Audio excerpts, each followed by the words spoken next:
അല്ല അതൊക്കെ പലതും ഇപ്പോൾ പാർട്ടിക്ക് പോലീസും കോടതിയും ഉണ്ട് എന്ന് പറയുന്നത് പോലെ ഇപ്പോൾ ചലച്ചിത്ര മേഖലയിലുള്ളവർക്ക് അവരുണ്ടാക്കി വെച്ചൊരു നിയമമുണ്ട്.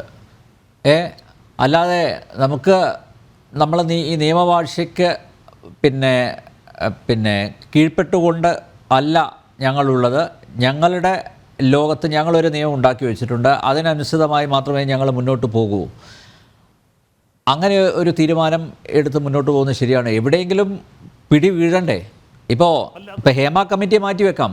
ഹേമ കമ്മിറ്റിയുടെ ഉള്ളടക്കത്തിൻ്റെ അടിസ്ഥാനത്തിൽ, അത് പുറത്തു വന്നതിൻ്റെ അടിസ്ഥാനത്തിലാണല്ലോ ഈ പീഡിപ്പിക്കപ്പെട്ട പലരും തുറന്നു പറയുന്നത്. ഇപ്പോൾ ഒരുപക്ഷെ ഇങ്ങനൊരു കമ്മിറ്റി രൂപീകരിക്കപ്പെട്ടതും അതുപോലെ ഈ കമ്മിറ്റിയുടെ മുമ്പിൽ മൊഴി നൽകാം എന്നതിനെക്കുറിച്ചൊന്നും ഒരുപക്ഷെ ഇപ്പോൾ ഈ വെളിപ്പെടുത്തിയവർക്ക് അറിയില്ലായിരിക്കാം, അല്ലെങ്കിൽ അവരെ ആരും അറിയിച്ചിട്ടുണ്ടാവില്ല. ആ സാഹചര്യങ്ങൾ കൂടി മനസ്സിലാക്കണമല്ലോ. അപ്പോൾ എന്തായാലും ഇതൊരു അടിസ്ഥാനമായി ഇങ്ങനെ ഒരു റിപ്പോർട്ട് പുറത്തു വന്നതിൻ്റെ അടിസ്ഥാനത്തിൽ അവരവരുടെ ദുരനുഭവങ്ങൾ തുറന്നു പറയുന്നു. അതിന് നമുക്ക് ലാഘവത്തോടെ കാണാൻ പറ്റുമോ? തീർച്ചയായിട്ടും അനിൽ നമ്പ്യാർ രാംകുമാർ സാർ അതിന് വ്യക്തമായിട്ട് മറുപടി പറഞ്ഞില്ല. ഈ പെൺകുട്ടികളെല്ലാം നല്ല ഉന്നത വിദ്യാഭ്യാസമുള്ള പെൺകുട്ടികളാണ്. പിന്നെ ignorance of La is not excusable എന്നാണ്, ഇഗ്നറൻസ് ഓഫ് ഫാക്ട് എക്സ്ക്യൂസബിൾ ആണ്. ഞാൻ ഒരാളിനെ കൊന്നിട്ട് കൊല ചെയ്യുന്ന തെറ്റാണെന്ന് എനിക്ക് അറിയില്ല എന്ന് പറയുന്നവരേ ഉള്ളൂ. അതൊരിക്കലും ശരിയല്ല. പിന്നെ ഇപ്പോൾ ഈ കമ്മിറ്റിയിൽ അംഗമായിരുന്ന ശാരദ ഒരു കാര്യം പറഞ്ഞല്ലോ, അവരായിട്ട് 1970-കളിൽ തിളങ്ങുന്ന ഒരു നടിയല്ലേ. അന്ന് മുതലേ ഇങ്ങനെയുള്ള സംഭവങ്ങൾ ഉണ്ടായിരുന്നു. ഇത് വർഷങ്ങളായിട്ട് സിനിമാ മേഖലയിലല്ലല്ലോ, ഞാൻ പറഞ്ഞല്ലോ,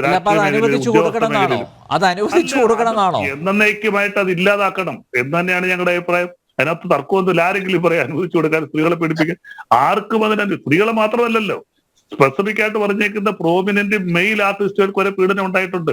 പാരാ 51 പറയുന്നതാണ്. അപ്പോൾ പീഡനം എന്ന് പറയുന്നത് സ്ത്രീകൾക്ക് മാത്രമല്ല പുരുഷന്മാർക്കും ഉണ്ടായിട്ടുണ്ട്. അപ്പോൾ അതും തീർച്ചയായിട്ടും അഡ്രസ് ചെയ്യണം, ശക്തമായ നടപടി എടുക്കണം. മാനസിക പീഡനമായിരിക്കും. അല്ല, എന്തുവായി പീഡനങ്ങൾ എങ്ങനെയായിരുന്നു?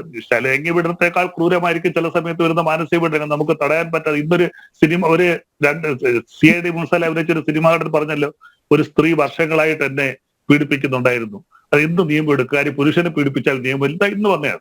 ഒരു CID മുൻസാല വില്ലനായിട്ട് അഭിനയിച്ച് അദ്ദേഹം പറഞ്ഞ എന്താ, കൊച്ചി രാജാവിലുണ്ടായിരുന്നു. അദ്ദേഹം പറഞ്ഞ എന്താ, വർഷങ്ങളായിട്ട് എന്നെ ഒരു സ്ത്രീ വർഷങ്ങളോളം എന്റെ ഭാര്യയ്ക്ക് പോലും വിട്ടുകൊടുക്കാതെ എന്നെ കീപ്പായിട്ട് കൊണ്ടുനടന്നെന്നാണ് ആ പയ്യൻ പറഞ്ഞത്. അപ്പൊ അതെന്താ, അതിന് നിയമമില്ല. ഇവിടെ പുരുഷനെ പീഡിപ്പിച്ചാൽ അതിനെടുക്കാനുള്ള നിയമമില്ല. അപ്പൊ അതും ഉണ്ട്, അതും നമ്മൾ അഡ്രസ് ചെയ്യേണ്ടതാണ്. അപ്പൊ തീർച്ചയായിട്ടും ഏത് സിനിമാ മേഖല എന്നല്ല, ഏതൊരു മേഖലയിലും ഉണ്ടാകുന്ന പീഡനമായാലും ഇങ്ങനെയുള്ള എല്ലാവിധ ചൂഷണങ്ങളും ഇല്ലാതാക്കേണ്ടതാണ്. പക്ഷെ നമ്മൾ ആരും ഒരു ദിവസം കൊണ്ട് വിചാരിച്ചാൽ തീരുന്ന കാര്യമല്ല.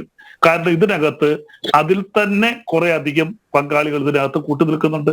നമ്മൾ ഈ പറയുന്ന പല വെളിപ്പെടുത്തലുകളെ സംബന്ധിച്ചും പല കഥകൾ ഇപ്പൊ പുറത്തു വന്നുകൊണ്ടിരിക്കുകയാണ്.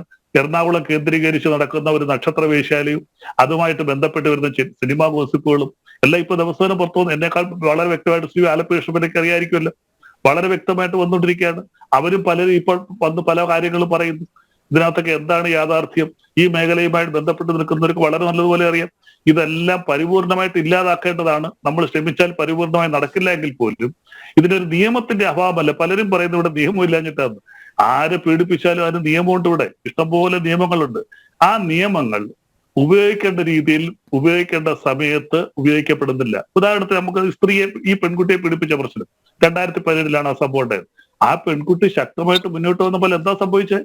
അപ്പോഴല്ലേ ഹേമ കമ്മിറ്റി റിപ്പോർട്ട് ഉണ്ടായത്. ഒരു സിനിമാ നടിയെ അനധികൃതമായിട്ട് പീഡിപ്പിച്ചപ്പോൾ അത് ഇഷ്യൂ ആവുകയും മുന്നോട്ട് വരികയും ആ പെൺകുട്ടി തയ്യാറായി. ആ പെൺകുട്ടി മാറി നിന്നിരുന്നെങ്കിൽ ഈ സംഭവം ഒന്നും പുറത്തു വരില്ല. അപ്പൊ പെൺകുട്ടി, അതുപോലെ പീഡിപ്പിക്കപ്പെടുന്ന പെൺകുട്ടികൾ സധൈര്യം മുന്നോട്ട് വരട്ടെ. സധൈര്യം മുന്നോട്ട് വന്നാൽ തീർച്ചയായിട്ടും ഇതിന് ഒരു പരിധി വരെ, പരിപൂർണമായിട്ട് നമ്മൾ പറയുന്നില്ല, അത് ഈ പ്രപഞ്ചമുള്ളിടത്തോളം കാലം ഇങ്ങനെയുള്ള കുറെ സംഭവം നടന്നുകൊണ്ടിരിക്കും. ഒരു പരിധി വരെ സിനിമാ മോഹങ്ങൾ അവർ എന്നേക്കുമായി ഉപേക്ഷിക്കേണ്ടി വരും. അതെ, ഇത് സിനിമാ മോഹങ്ങളല്ലല്ലോ. ഇവിടെ ജോലിക്ക് വേണ്ടി പോകുന്ന എത്രയോ പെൺകുട്ടികൾ ഇങ്ങനെ നിരപരാധികളായി എല്ലാ മേഖലയിലും ഉണ്ടല്ലോ. ബലദേവ്, നമുക്ക് എല്ലാ മേഖലകളും വിടാം. ഇപ്പോൾ സിനിമയുടെ വെള്ളി വെളിച്ചത്തിൽ ആകർഷിക്കപ്പെടുന്ന, ആകർഷകരാകുന്ന ആളുകളാണല്ലോ അല്ലേ? അപ്പോൾ അവർക്ക് അവരുടെ മുഖം കാണിക്കണം, അഭിനയിക്കണം, അതാണ് അവരുടെ ആഗ്രഹം. അപ്പോൾ ഇത്തരത്തിലുള്ള ചില അനുഭവങ്ങൾ ഉണ്ടാകുന്നു, ദുരനുഭവങ്ങൾ ഉണ്ടാകുന്നു. പലപ്പോഴും അത് സഹിച്ച് മുന്നോട്ട് പോകുന്നു. പക്ഷേ ഈ നേരത്തെ ആലപ്പി അഷ്റഫ് പറഞ്ഞതുപോലെ അതിക്രൂരമായിട്ടുള്ള ഇടപെടലുകൾ ഉണ്ടാവുമ്പോൾ അവർക്ക് സഹിക്കാൻ പറ്റുന്നില്ല, തുറന്ന് പറയുന്നു. പക്ഷേ ആ ഒരു സാഹചര്യത്തിൽ ഇപ്പോൾ താങ്കൾ പറഞ്ഞു 2015 സംഭവമാണല്ലോ, ഇപ്പോഴാണ് വിളിച്ചു പറയുന്നത്. അന്നൊരു പക്ഷേ പലതരത്തിലുള്ള പിന്നെ സമ്മർദ്ദങ്ങളുണ്ടായിരിക്കാം. അതിന് അവർ അല്ല ഈ നമ്പ്യാർ ബംഗാളി നടിക്ക് എന്തോ സമ്മർദ്ദം വന്നേ? ബംഗാളി നടിക്ക് എന്തോ അല്ല, സമ്മർദ്ദം അതൊക്കെ പലത് സിനിമാ മേഖലയിൽ നിന്ന് എത്ര പേരുടെ പിന്തുണ കിട്ടും? അല്ല, ഈ 2009 ഈ പറഞ്ഞ നടിക്ക് എന്ത് തടസ്സമായിരുന്നു ഉള്ളത്? 15 വർഷങ്ങൾക്ക് ശേഷം എന്ത് തടസ്സമായിരുന്നു? പിന്നെ 2000 സിദ്ദിഖിനെതിരെ പറഞ്ഞ നടി, ആ പെൺകുട്ടി ഇപ്പൊ സിനിമയിലേ ഇല്ല.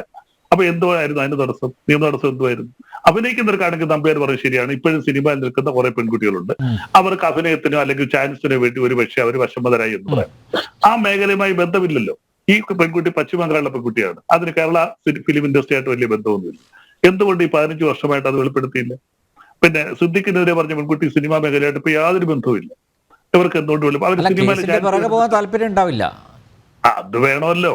എന്നെ ഒരാൾ അടിച്ചാൽ അടിച്ചേച്ച് പോട്ടെ ഞാൻ വിചാരിച്ചാൽ ഞാൻ അടി കൊള്ളേണ്ടി വരും.